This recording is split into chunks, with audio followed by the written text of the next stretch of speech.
We look at our towering skyscrapers and assume we have reached the peak of human engineering. We think our ancient ancestors were just primitive cavemen struggling to survive.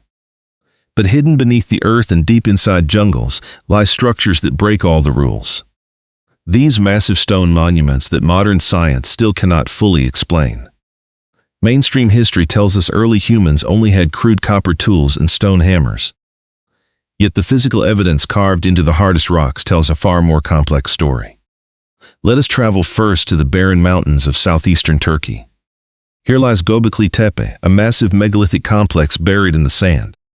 It predates Stonehenge and the Egyptian pyramids by over 6,000 years. According to history books, the people alive then had not even invented agriculture. They were supposedly simple hunter-gatherers wandering the wilderness. But the pillars at Gobekli Tepe weigh up to 20 tons each. They are decorated with incredibly detailed carvings of dangerous predators. To cut, move, and erect these pillars would require hundreds of organized workers. Who fed these workers, and where did they acquire such advanced masonry skills? Oddly, the site was intentionally buried under thousands of tons of dirt for reasons unknown. It is as if the builders wanted to preserve their masterpiece as a time capsule. If primitive humans could organize this, our understanding of social evolution is wrong. But Gobekli Tepe is just the beginning of the ancient engineering mysteries. High in the Andes Mountains of Bolivia sits an even more perplexing sight.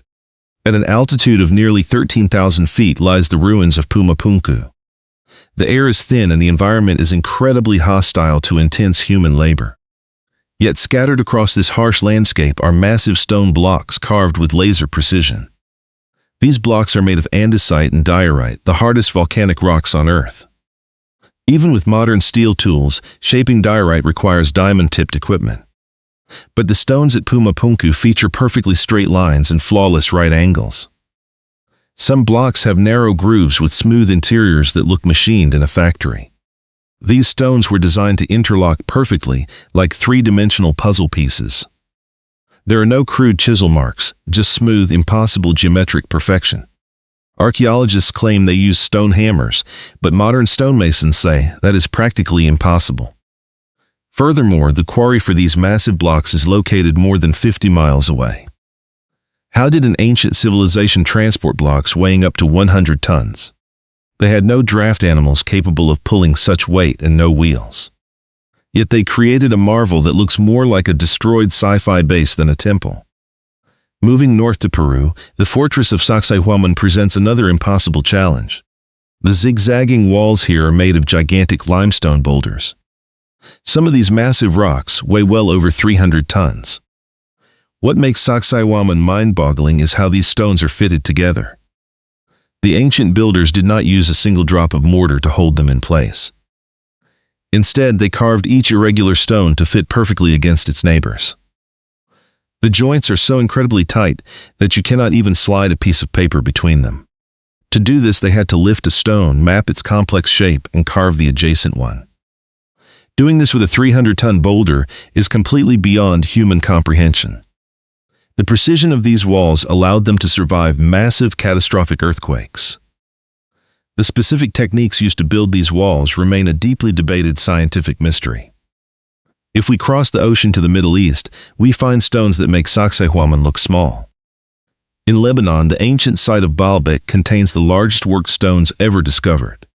Beneath Roman ruins lies a foundation built from megaliths of unimaginable size.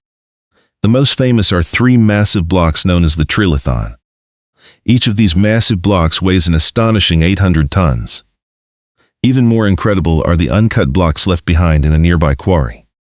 The largest of these weighs an estimated 1,200 tons. To put that in perspective, that is the weight of 3 fully loaded passenger jets. Modern cranes that can lift such weights are rare and require reinforced concrete ground.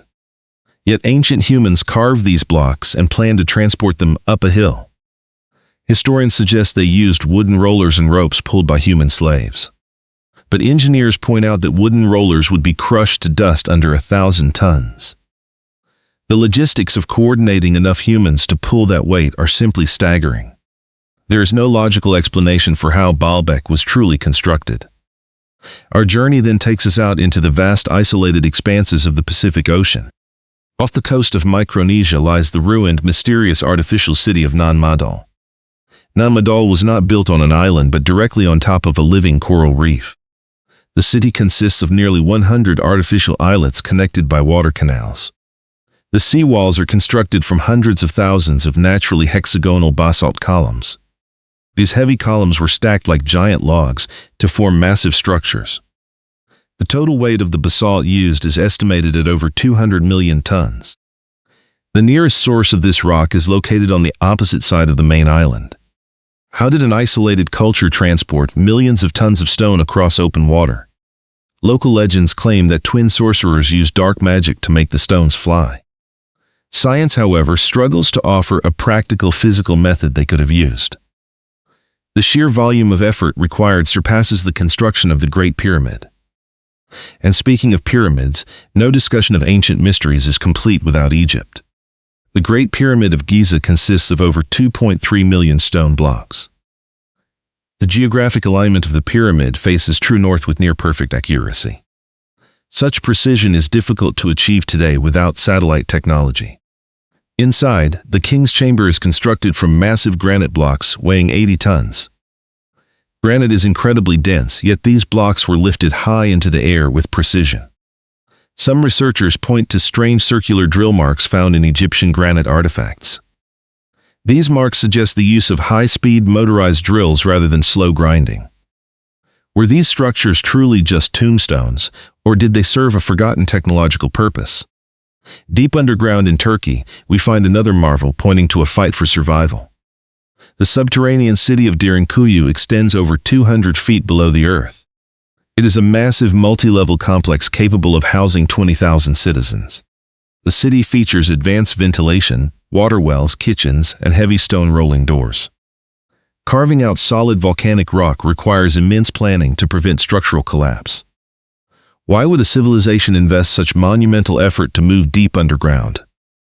Were they hiding from invading armies or seeking shelter from a global cataclysm? Geological records show massive climate shifts and meteor impacts at the end of the Ice Age. Perhaps Derinkuyu was a survival bunker built by an advanced culture facing extinction. Finally, we look beneath the ocean to the Yonaguni Monument off the coast of Japan. Submerged in the dark waters are massive stone terraces and huge 90-degree angles. If Yonaguni is man-made, it must have been carved when sea levels were much lower. This would place its construction over 10,000 years ago. All these sites force us to confront a very uncomfortable truth about our past. The narrative of human history progressing slowly from cavemen to modern tech is flawed. We are likely experiencing collective amnesia regarding a highly advanced chapter of our past. These ancient humans possessed a deep understanding of mathematics, geology, and physics. They moved mountains with techniques we cannot replicate today. The true history of human engineering is etched into eternal, unyielding stone. Until we solve these ancient riddles, the true story of humanity will remain lost.